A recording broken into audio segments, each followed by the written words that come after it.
ассалому алайкум бинандагони гиромӣ. барномаи ахборро ки аз ҷониби кормандони шуъбаи иттилооти омода гаштааст манзури шумо мегардонем. дар студия бо шумо Осими Оқил. дар шаҳру ноҳияҳои вилояти Суғд дар марҳилаҳои ҳозира ва оянда беш аз 2000 гектар майдонҳои нави боғу ток бунёд карда мешавад. ин тадбир бо дастуру супоришҳои асосгузори сулҳу ваҳдати миллӣ пешвои миллат президенти ҷумҳурии Тоҷикистон муҳтарам Эмомалӣ Раҳмон ба тибқи нақшаҳои мақомоти иҷроияи ҳокимияти давлатии вилояти Суғд дар ҳамкорӣ бо соҳибкорону хоҷагидорон ва боғдорону кишоварзон ҷиҳати рушди барномаи давлатии боғу токпарварӣ амалӣ карда мешавад. дар ҷамоати деҳотии Додобои Холматфи ноҳияи Бобоҷон Ғафуров бунёди 50 гектар токзори нав бо шинонидани токҳои навҳои серҳосил пешбинӣ гаштааст. зимни боздид аз ин мавзеъ раиси вилоят таъкид дошт ки татбиқи нақшаҳои бунёди боғу токзори нави замонавӣ аз омилҳои истифодаи самараноку мақсадноки замин ва баланд бардоштани иқтидори содиротӣ мебошад.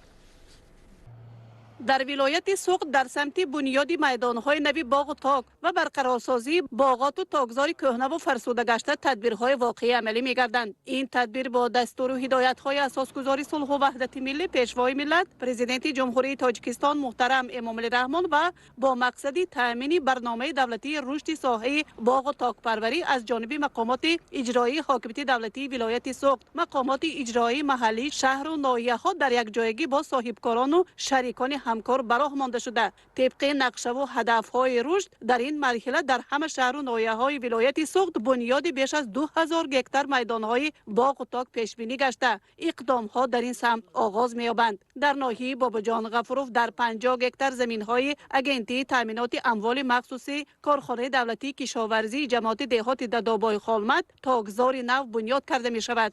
раиси вилояти Суғд Раҷаббой Аҳмадзода зимни шиносоиву аз назаргузаронии заминҳои мавзеъ таъкид намуд ки амалишавии тадбири мазкур аз роҳу омилҳои таъмини истифодаи мақсадноку босамара аз замин ва баланд бардоштани боздеҳи замин афзун намудани ҳаҷми истеҳсоли ангури хушсифати содиротист. бино ба тавсияву пешниҳодҳо заминҳои мавзеи ҷамоати деҳоти Додобои Холмат ба токпарварӣ ва истеҳсоли ангур мувофиқ аст. масалан навъи ангурҳои ҳусайнии сафеду сиёҳ, мерс, тагобии гулобии ғалаба дар ин мавзеъ ҳосили баланд медиҳад. ба раиси вилоят иттилоъ дода шуд ки дар сурати бунёди токзор бо усули муосири ҳавозавӣ яъне шинонидани ниҳоли токҳои асосан яксола бо риояи реҷа ва дигар тадбирҳои агротехникӣ самараҳои хуб хоҳад дод. бино ба таъкиди мутахассисони соҳа токи ангур дар соли сеюм ҳосил медиҳад ва дар ин давра масалан аз 1 гектар то 50-60 тонна ҳосили ангури хушсифат гирифтан мумкин аст. раиси вилоят баробарияти ноҳияи Бобоҷон Ғафуров кумитаи идораи замини вилоят ва ноҳия ва дигар шахсони масъул ҷиҳати пешниҳоди нақшаҳои мушаххас ва оғози бунёди токзори нав дастур дода ҳамзамон афзуд ки мақомоти иҷроии ҳокимияти давлатии вилояти Суғд ҷиҳати обёрии заминҳои мавзеъ ва таъмиру аз навсозии пойгоҳи обкашии Сомғорият ки сарчашмаи оби обёрист кӯмак хоҳад расонид. дар ноҳияи Бобоҷон Ғафуров ҳамасола дар 400 гектар майдонҳои нави боғу ток бунёд ва барқарор карда мешаванд. дар сурати татбиқи ҳадафу нақшаҳои рушди боғу токпарварӣ истифодаи мақсадноки замин таъмин ва истеҳсоли меваву ангури навъҳои серҳосили содиротиро амалӣ кардан мумкин аст.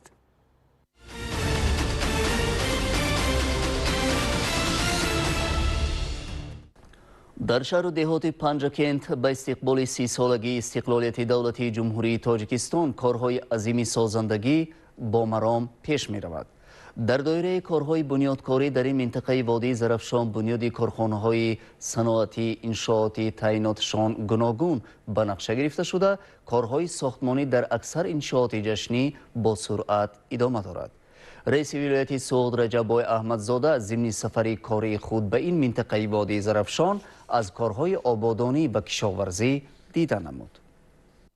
раиси вилояти Суғд Раҷаббой Аҳмадзода дар шаҳри Панҷакент бо ҷараёни корҳои созандагиву ободонӣ шинос шуд. бояд қайд намуд ки бахшида ба ҷашни 30-солагии истиқлолияти давлатии ҷумҳурии Тоҷикистон бо дастуру супоришҳои асосгузори сулҳу ваҳдати миллӣ пешвои миллат муҳтарам Эмомалӣ Раҳмон сохта ба истифода додани 450 иншоотҳои ҷашнӣ дар шаҳри Панҷакент ба нақша гирифта шудааст ки қисми зиёди корҳои ободонӣ ба анҷом расонида шуда мавриди истифода қарор гирифтанд. зимни сафари кории худ раиси вилояти Суғд Раҷаббой Аҳмадзода бо раванди корҳои сохтмонӣ ساختمانی مرکز شهر پنجکند، مقامات اجرایی محلی شهر پنجکند، ساختمان مجسمه شاه اسماعیل سامانی، میدان پرچم ملی نشان دولتی و بینای مقامات محلی شهر پنجکند در خیابان رودک شناس شد. اطلاع داده شد که در این مکان 90% کارهای ساختمانی به انجام رسانیده شده. عین زمان ساختمانچیان از پای سفالکچینی و چراغانکنی میدان پرچم ملی و نشان دولتی جمهوری تاجیکستان میباشند. موافق نقشه تصدیق گردیده پرچم ملی با بلندی 55 متر، نشان دولتی 21.5 متر و مجسمه شاه اسماعیل سامانی با بلندی 12.5 متر ساخته به استفاده میدهند که این تحفه ارزنده به کل ساکنان شهر پنجکند میباشد. رئیس ولایت به متصدیان و ساختمانچیان دستور داد که همه کارهای ساختمانی با صفت بلند و در مهلت معین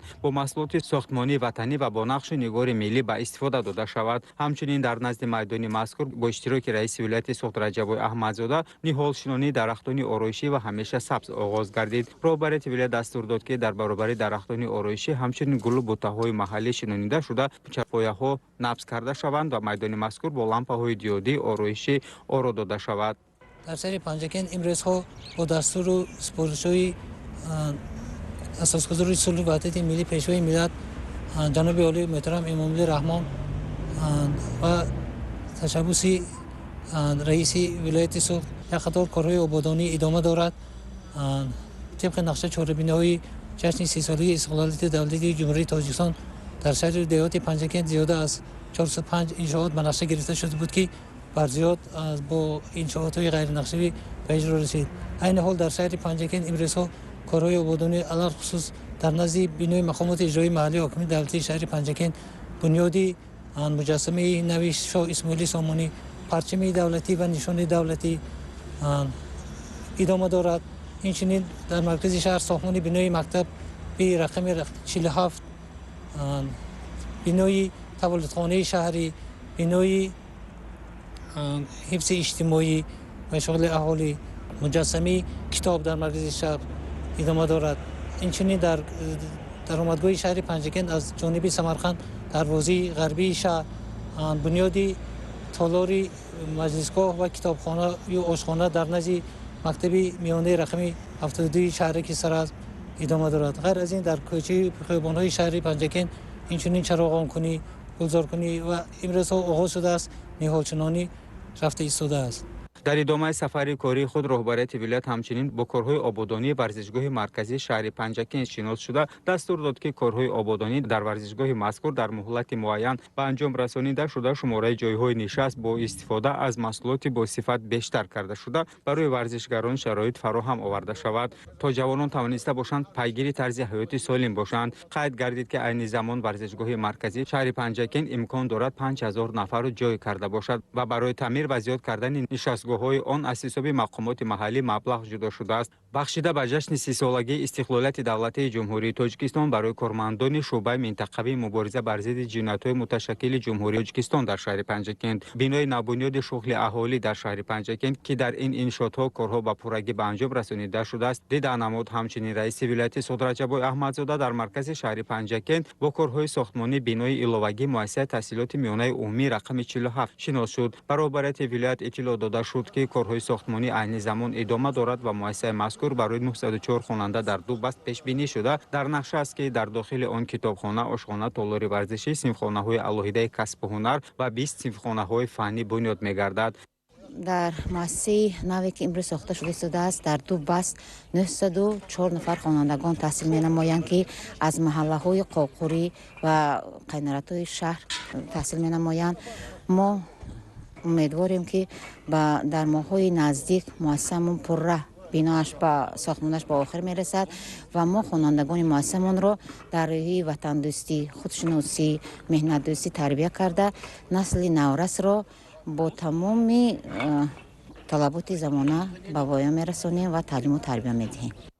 رهبریت ولایت همچنین با روند کارهای ساختمانی قصر ورزش که با مبلغ گذاری مقامات اجرایی حکومت دولتی ولایت سوخت ساختمانش آغاز گردیده است، دیده نموده دستور داد که تا تجلیل نوروز بین المللی کارهای ساختمانی با صفت بلند و شرایط خوب، جای لباسی واسکنی حمام، تالار گذراندن چهاربین‌های ورزشی سطح جمهوری، تالارهای مشق نورسان و جوانان، سیستم یگانه گرمایدهی و دیگر اینفراستراکتور به استفاده داده شود. رهبریت ولایت در ادامه سفر کاری همچنین با کارهای ساختمانی تولدخانه مرکزی شهر پنجکین شناس شد که در این انشاءات نیز ساختمان بنا با پورگی به انجام رسانیده شده. تعمیرگران از پی نسل و فصل قبورها، سفالکچینی و دیگر کارهای باقی مانده میباشند. قید گردید که مؤسسه تندرستی مذکور با مبلغ‌گذاری مقامات اجرایی حاکمیت دولتی ولایت سوخت با 60 کت بستری 5 شعبه ساخته شده است. رهبر ولایت دستور داد که تولدخانه مذکور با تجهیزات طبی موثر و طبیبان و همشیرهای شفقت این بخش بهداشت تندرستی تامین کرده شوند و برای کارمندان مراجعت کنندگان شرایط فراهم آورده شود.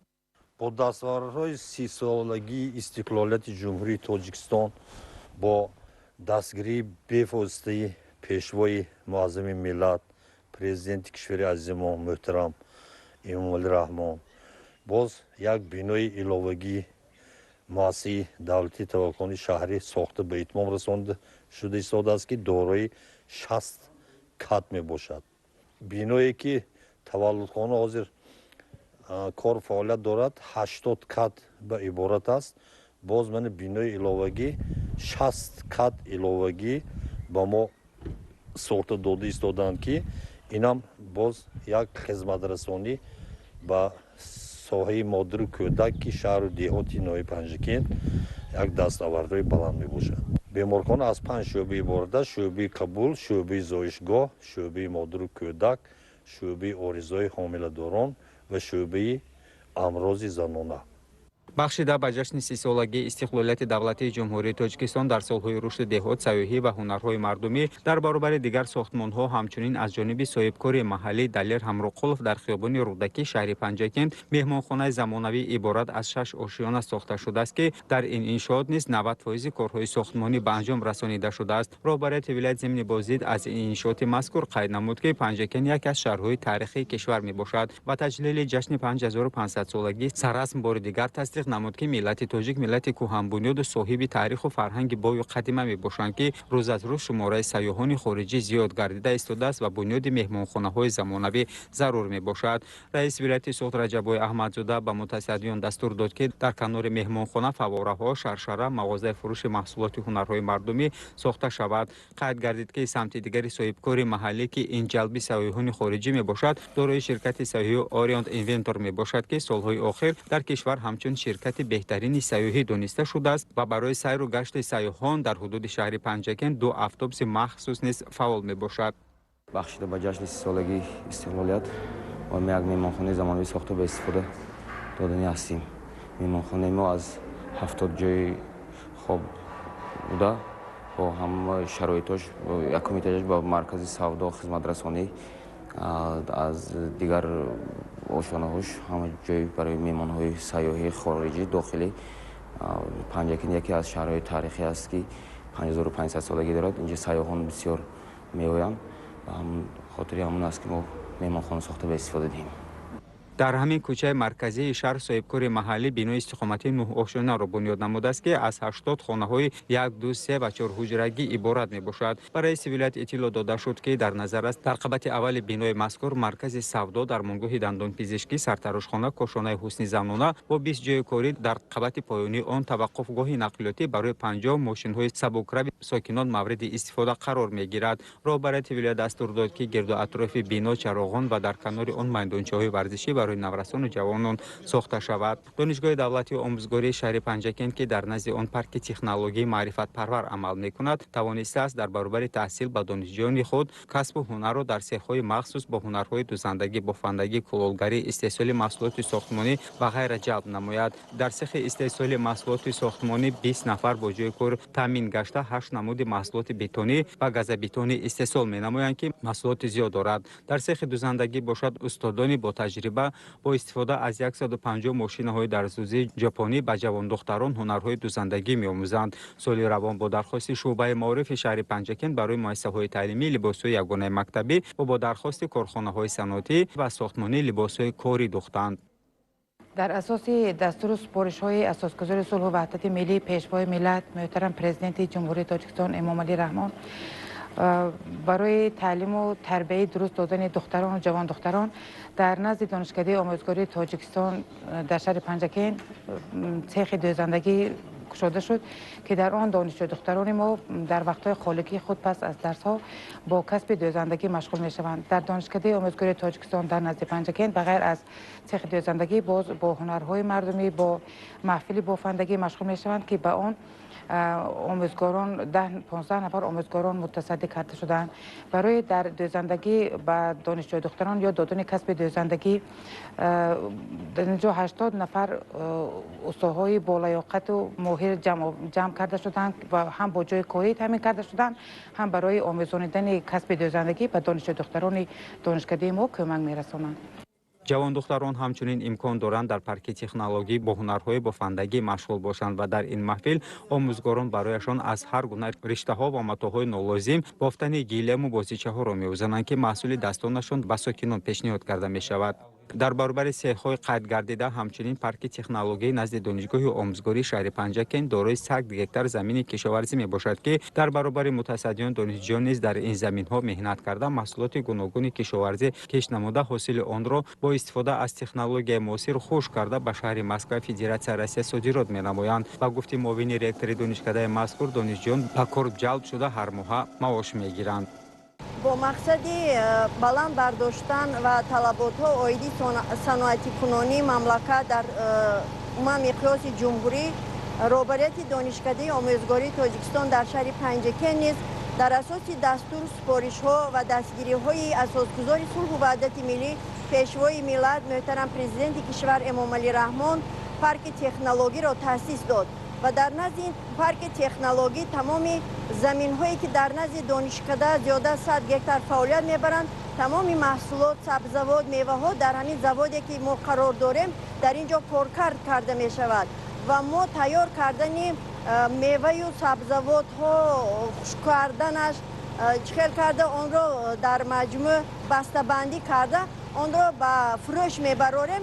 این یک امکانیت میدهد که هم برای در وقتهای خالگی جلب کردن جوانان به همین ساحه و عموما در همین پارک تکنولوژی نه تنها زواد میوه خشکونی فعالیت میبرد بلکه فابریکه دوزندگی، آموزش هنرهای مردمی و یکچند هنرهایی که وابسته به تربیت جوانان وابسته است در اینجا فعالیت میبرند.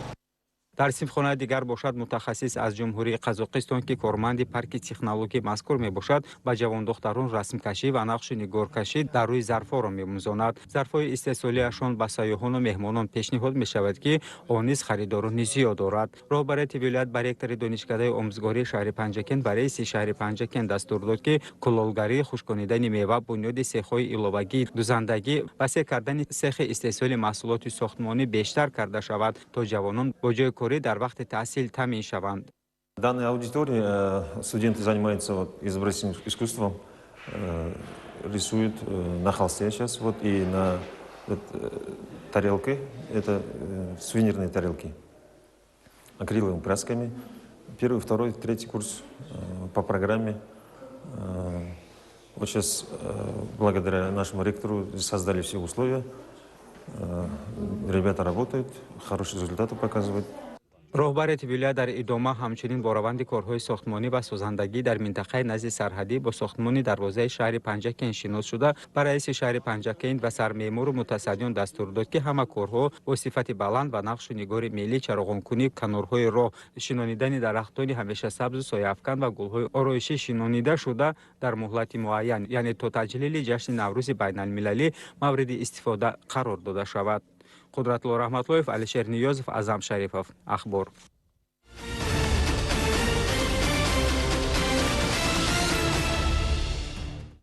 در ادامه سفر کاری خود رئیس ولایت سوغد رجبای احمدزاده به شهر و دهات پنجکند با روند کارهای صحرایی، بنیاد باغ‌های اینتنسیوی و گرمخانه‌ها، آبیاری زمین‌ها، ذخیره محصولات کشاورزی در سردخانه‌ها شناس شد.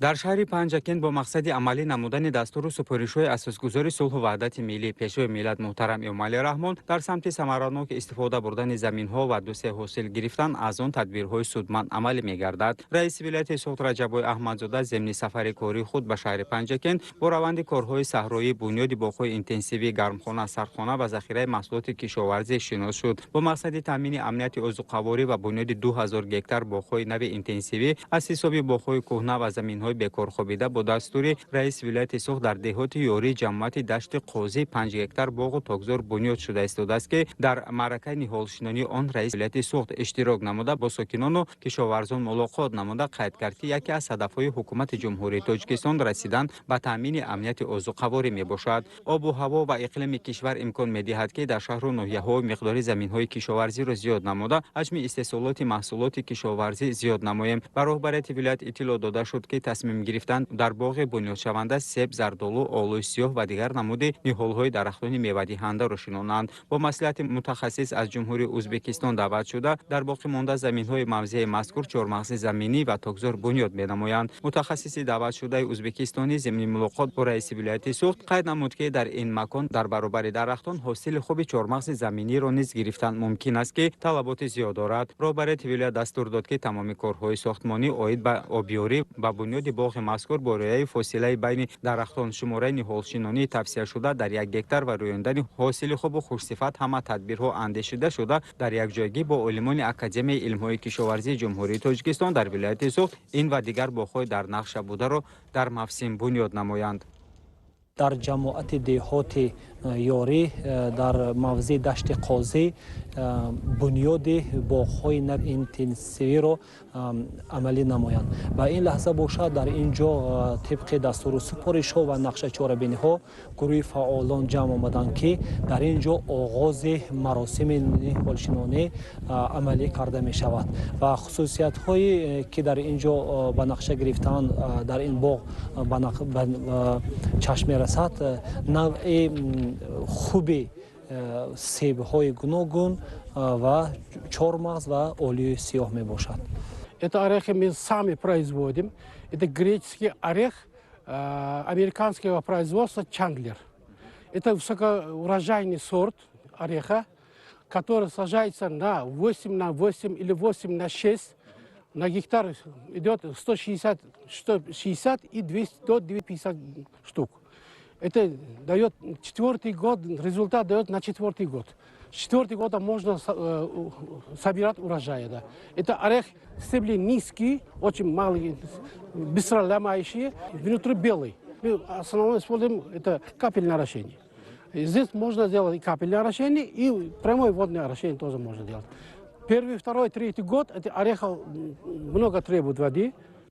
роҳбарияти вилоят ҳамчунин аз заминҳои ёрирасони ҷамъияти саҳомии кушодаи Даврон дидан намуд. иттилоъ дода шуд ки ҷамъияти мазкур дорои 68 гектар замин мебошад ва дар нақша доранд дар заминҳои дар ихтиёр дошта боғҳои нав бунёд намоянд. роҳбарияти вилоят дастур дод ки дар минтақаи мазкур боғу тогзорҳои интенсивӣ бунёд намуда дар як қисми он дарахтони сояафкан шинонида шуда барои рушди соҳаи сайёҳати экологӣ минтақаи муҳим ки аз ҷиҳати ҷуғрофӣ ва экологӣ хуб мебошад дар макони мазкур фаввораҳо ҷои истироҳати сокинони меҳмонони сайёҳ, ҷойхона барои мусафедон, мағозаҳои фурӯши молу маҳсулоти ҳунарҳои мардумӣ, нишасткурсиҳо, майдони бозии кӯдакон ва дигар инфрасохтори зарурӣ барои истироҳат ва сайёҳат муҳим истифода бурда шавад.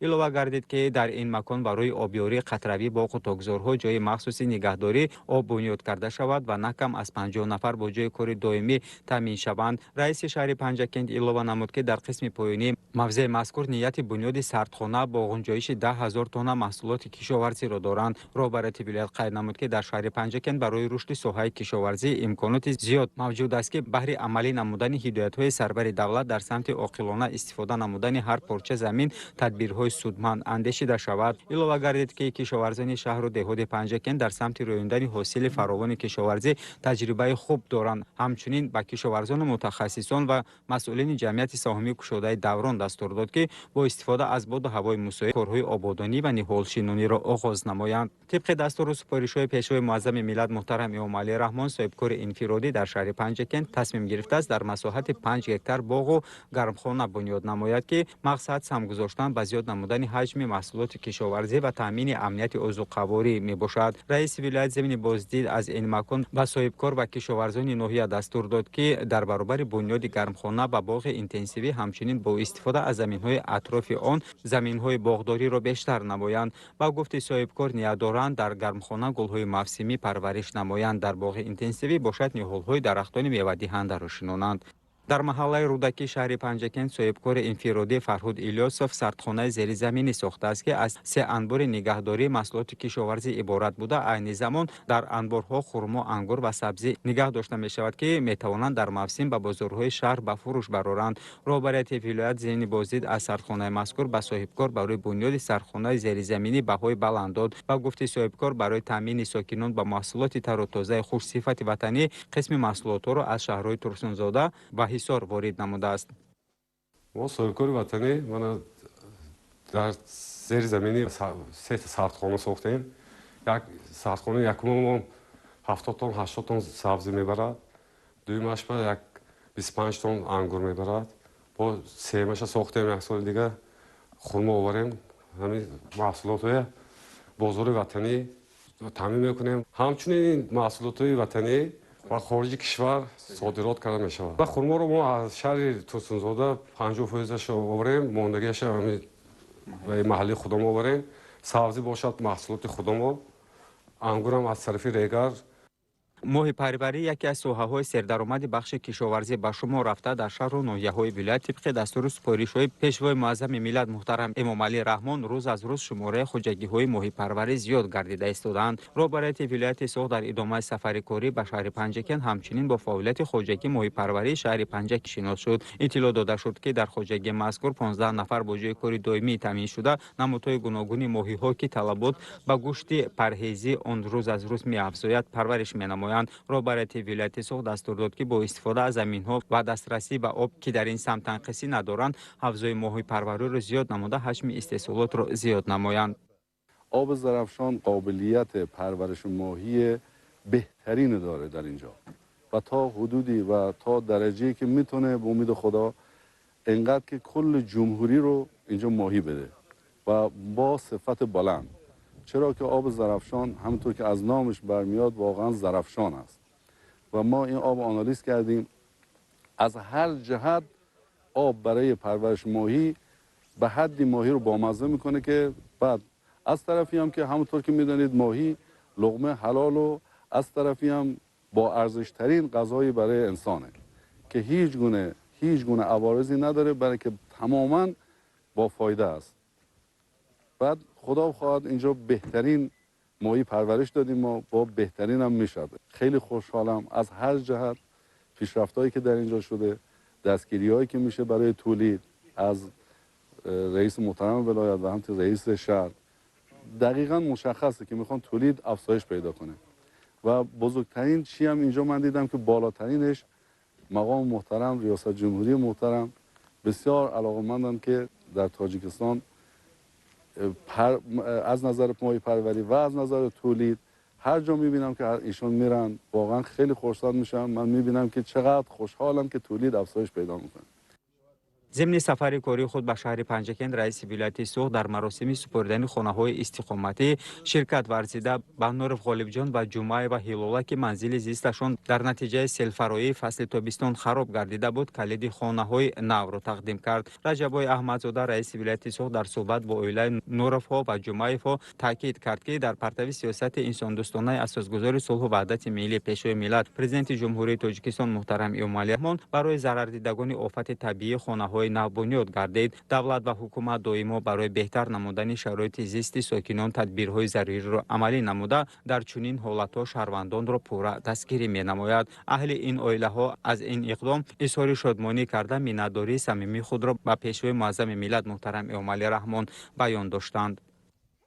ما خیلی خرسندیم که امروز با دستگیری حکومت جمهوری تاجیکستان محض با تشبث پیشوای معظم ملت صاحب خانه در شدیم و فلاکتی که همین ماه ایولی سال 2021 به سر ما آمد خیلی هم دهشت‌آور بود. از بود نابوده که در خانه بود یه چیز باقی نمانده بود. من امروز خوشبختانه ما صاحب همه چیز هستیم. در مدت 3 ماه برای ما 3 در خانه با حیوانش با 6 سوت زمین دادن که این برای عائله ما خیلی هم مفید است و ضرور است. خانه با تمام تجهیزاتش تامین است، از خلدینی سرکرده تا تلویزیون تا کورپچه و گلیم و دیگر همه چیزها هستند. ما منتداری خود را به پیشوای معظم ملت محترم امام رحمان بیان می نماییم. تشکر به دولت و پیشوای ملت برای ما خانه با تمام لوازمات زندگی می جمع کرده دادم. برای ما هزار رحمت برای همین ها. با 4 فرزندم در اینجا با خوشی خوشحالی تا آخر زندگانی میکنم. در انجام سفر کاری خود در شهر پنجکند رهبر ولایت از حال سابقه‌داران رابیه و خیرنسا و طاهرف آبلاقل خبر گرفته به آنها کمک‌های مادی رسانید. طور اطلاع داده شد رایبه و خیرنسا 8 فوریه سال 1948 در شهر پنجکند تولد شده. از سال 1967 تا 2016 در مؤسسه تحصیلات میانه عمومی رقم 3 چون آموزگار فعالیت برده است. طاهرف آبلاقل باشد 15 اکتبر سال 1946 تولد شده است. از سال 1980 تا 2012 در کارخانه واحد دولتی اداره آب و تشناب فعالیت نموده با چندین افتخارنامه و سپاسنامه‌های مقامات اجرایی محلی حاکمیت دولتی شهر پنجکند قدردانی شده است. قدرت الله رحمت‌الله، علیشیر نیازов، اعظم شریفov. اخبار.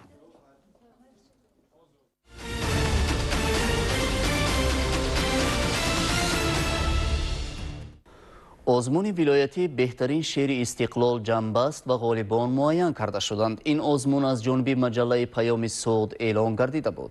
تفصیلات بیشتر در گزارش همکارانمان.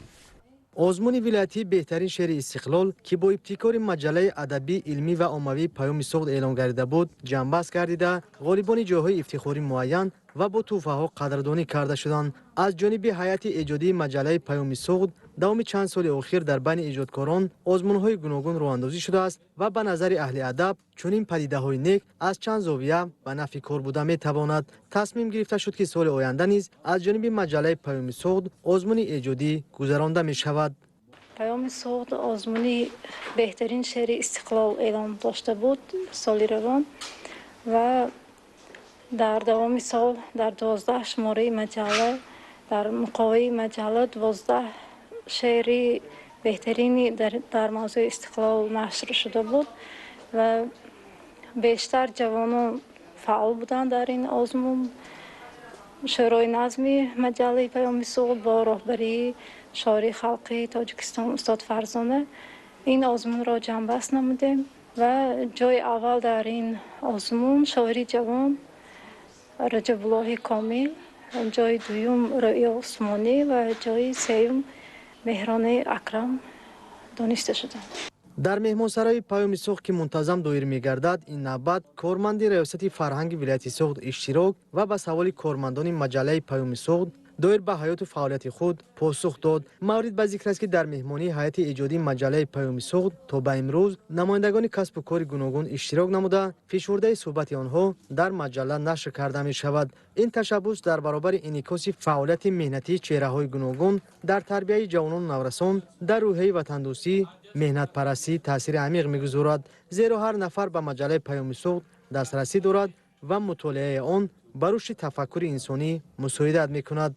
محفل مهمانسرای مجله پیام صعود سال 5 است که ادامه دارد و ما در این محفل بهترین شاعران، نویسندگان، ادیبان، صنعتکاران، رسامان، من هنرمندان، شخصیت‌های که علاقه شناخته شدند ولی و هم این چنین شخصانی که هنوز شناخته نشدند لیکن خدمتشان در نزد خلق و وطن نظررس است دعوت میکنیم.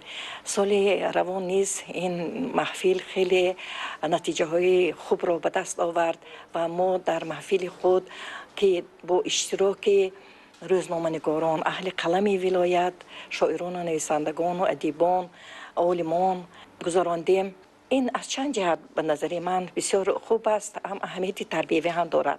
مثلا در همین محفل ها که در یکی از محفل ها سر معماری ولایت صعود مظفر جان یونوسov کارمند شایسته تاجیکستان حضور داشتند و نقطه نظر خود را به غیر از آنکه خودشان را معرفی کنند از روزگار گذشتهشان به ما نقل کردند و به غیر از همین آن کس درباره ساخت معماری بناهای حاضر زمان و مشکلات و معماهای همین ساحه معماری در ولایت حرف زدند که این برای ایجادکاران من برای روزنامه‌نگاران به نظر من بسیار منفعت آور است، خوب است. مجله پیام صعود از سال 1995 به این سو نشر می شود و با رهبری شاعر خلقی تاجیکستان طالب کریم وزرا هیئت ایجادی هر شماره مجله را با دید و نظر تازه و پرمحتوا پیشنهاد خواننده می‌گردانند. گزارش سپیدین شاهبدین، فرهادی عبدالله و شاعر مبین‌زاده برای برنامه اطلاعاتی اخبار.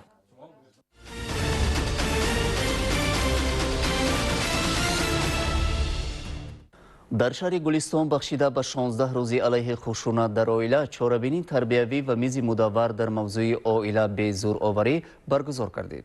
در این چاره‌بینی اساساً مسئله‌های پیشگیری زورآوری در عائله، تعلیم و تربیت فرزندان و معرفت عائله‌داری موردی بررسی قرار گرفت. بخشیده به 16 روز علیه خشونت در عائله که همساله از 25 نوامبر تا 10 دکبر گذرانیده می شود، با تشبث بخش کار با زنان و عائله مقامات اجرایی حکومت دولتی شهر گلستان در یکجایی با تشکیلات جمعیتی شمس در شهر گلستان چاره‌بینی تربیوی و میز مدور برگزار گردید. دانشجویان کالج طبی شهر بخشیده به پیشگیری زورآوری در عائله برآمدهای پرمحتوا کردند. قید کرده شد که یکی از راه‌های اساسی پیشگیری خشونت در عائله این تعلیم و تربیت درست فرزندان و بلند برداشتن معرفت عائله‌داری جوانان میباشد. در موضوع پیشگیری زورآوری صحنه‌چی‌های تربیوی پیشکش حاضرین کرده شدند. عائله این اساسی جامعه می باشد. وقتی که عائله سالم است، ملت سالم است. البته پیشروی دولت، آبادانی و گلگوشکوفی دولت از آبادی و عائله سالم می باشد. البته همه ما می دانیم که طرز حیات سالم را ما پیش گرفتیم که می خواستیم عائله های جوان را عائله های سالم بینیم، جداشوی بین جوانان کم گردند و دولت تاجیکستان همیشه آباد و گلگوشکوفان باشد. اگر ما عائله را مستحکم نگاه داریم، مسئولیت پدر و مادر بیشتر شده، جنایتکاری کم می شود، سطح اقتصادی عائلوی آنها بلند می شود. همچنین به همین خاطر اوید به موضوع عائله به زورآوری در مرکز شهر گلستان میز مدور با اشتراک فعال زنان برگزار شد. برآمد کننده ها در موضوعهای عائله سالم، جامعه سالم و طرز درست عائله‌داری معروضه‌های پرمحتوا کردند. وقتی که زورآوری در عائله می شود، خصوصا در اینجا فرزندان آسیب می بینند. برای پیشگیری خشونت و زورآوری در عائله حتما باید در عائله یکدیگر فهمی باشد، مهر و محبت باشد. باید همه یکدیگر را از همین زورآوری رو برهم دادن در کار. مقصد ما همین است و ما می خواستیم که همین زورآوری در عائله در بین سطح همین جهان پس شود و عائله‌های سالم بیشتر و خوبتر باشند. در میز مدور قید کرده شد که تامین زندگی شایسته شهروندان کشور یکی از هدف‌های اساسی حکومت جمهوری تاجیکستان بوده. انسان و حقوق‌های شهروندان جوهر کنستیتوسیای دولت حقوق بنیاد ما را تشکیل می‌دهد.